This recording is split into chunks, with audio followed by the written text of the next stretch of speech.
Hi friends, welcome to Vachi's kitchen. இன்றைக்கி என்ன சமையல் பார்க்க போகிறோம்னா, எல்லாருக்குமே ரொம்ப பிடிச்ச சோயாபீன்ஸ் டிஷ்ஷு அதுதான் இன்றைக்கி பார்க்க போகிறோம். இந்த டிஷ் பார்த்திங்கன்னா சாப்பாடு, சப்பாத்தி, தோசை எல்லாத்துக்குமே செட் ஆகும். அப்படியே நான்வெஜ் சாப்பிட்ற மாதிரியே இருக்கும். இதில் பார்த்திங்கன்னா ஹை ப்ரோட்டீன் இருக்குது, நார்ச்சத்து நிறைய இருக்குது, டைஜஷனுக்கு நல்லா உதவும். அதுக்கப்புறம் பார்த்திங்கன்னா மெக்னீஷியம், கால்சியம், இந்த தாதுக்கள்லாம் இதில் அடங்கியிருக்கு. இதெல்லாம் பார்த்திங்கன்னா எலும்புக்கு நல்ல ஸ்ட்ரென்த்தன் கொடுக்கும். இப்போ வாங்க வீடியோக்குள்ளே போகலாம். நான் அந்த சோயாபீன்ஸை நாள் ஊற வச்சுட்டேன் நைட்டு.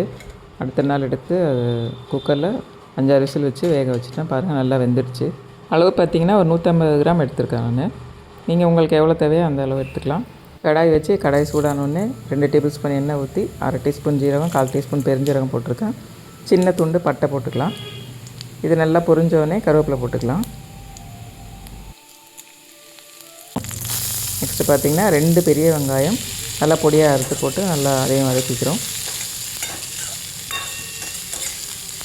வெங்காயம் பொன்னிறமாக வர வரைக்கும் நல்லா வதக்கிக்கலாம். வெங்காயம் வதங்குற கேப்பில் மிக்ஸி ஜாரில் இஞ்சி, பூண்டு ஒரு 10 பல், ஒரு கைப்பிடி அளவு பொடியாக அறுத்த பெரிய வெங்காயம் போட்டுக்கலாம். அதுக்கப்புறம் பார்த்திங்கன்னா ஒரே பெரிய தக்காளி, நல்ல பெரிய தக்காளி, அதை கட் பண்ணி அதையும் போட்டுருக்கோம். இப்போ எல்லாத்தையுமே நல்லா பேஸ்ட்டாக அரைச்சி இந்த வதங்கின வெங்காயத்தில் ஊற்றிக்கலாம். சோயாபீன்ஸில் பார்த்திங்கன்னா நல்ல கொழுப்பு அதிகமாக இருக்குது. இது இதயத்துக்கு ரொம்ப நல்லது. அதனால் நீங்களும் வாரத்தில் 2 நாள் சோயாபீன்ஸ் சேர்த்திங்கன்னா நல்லா ஹெல்த்தியாக இருக்கலாம். இந்த மாதிரி செஞ்சு கொடுத்தா குழந்தைங்களும் விரும்பி சாப்பிடுவாங்க. இப்போ பார்த்திங்கன்னா அரைச்ச பேஸ்ட்டை ஊற்றி வச்சு,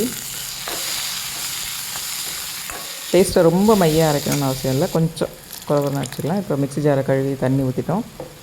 அதையும் நல்லா வதக்கி விட்டுடலாம். இஞ்சி பூண்டு வாசனை போகிற வரைக்கும் அதை நல்லா வதங்கணும். அப்போ தான் இஞ்சி பூண்டு பச்சை வாசனை போகும், எல்லாம் பச்சை வாசனை அடிக்கும். இப்போ நல்லா வதங்கிடுச்சு. பிக்னஸ் கூட இந்த சமையல் ஈஸியாக செய்யலாங்க. இப்போ 1 டீஸ்பூன் குழம்பு மிளகாத்தூள், ஹோம்மேட் மிளகாத்தூள் போட்டிருக்கேன். அப்புறம் பார்த்திங்கன்னா 1/4 டீஸ்பூன் மஞ்சள்தூள், தேவையான அளவு உப்பு போட்டுக்கிறோம்.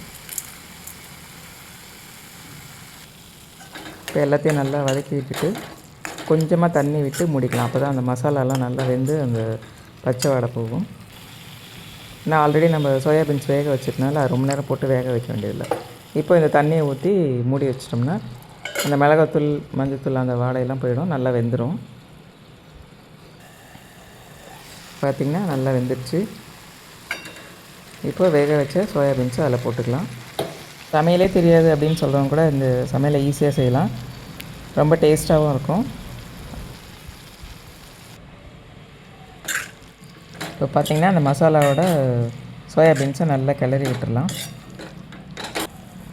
கிளறி விட்டுட்டு ஒரு 1/2 டீஸ்பூன் மிளகுத்தூள், 1/4 டீஸ்பூன் கரம் மசாலா போட்டு எல்லாத்தையும் நல்லா கிளறி விட்டுட்டு ஒரு 2 நிமிஷம் அப்படியே வச்சுட்டு இறக்கிடலாம். அப்போ பார்த்திங்கன்னா நம்மளோட சோயாபீன்ஸ் டிஷ் ரெடி ஆயிடுச்சு.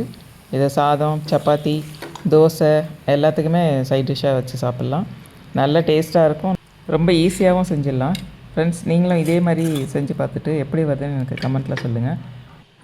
இதே மாதிரி சத்தான சமையல், ஈஸியான சமையல் நிறைய வேணும்னா உங்களுக்கு நம்ம சேனலை சப்ஸ்கிரைப் பண்ணி பாருங்கள். கமெண்ட்டில் எப்படி வருதுன்னு சொல்லுங்கள். இந்த டிஷ் செஞ்சு பார்த்துட்டு சாப்பிட்டு பார்த்துட்டு சொல்லுங்கள். ஓகே, நெக்ஸ்ட் வீடியோவில் பார்க்கலாம். பாய்.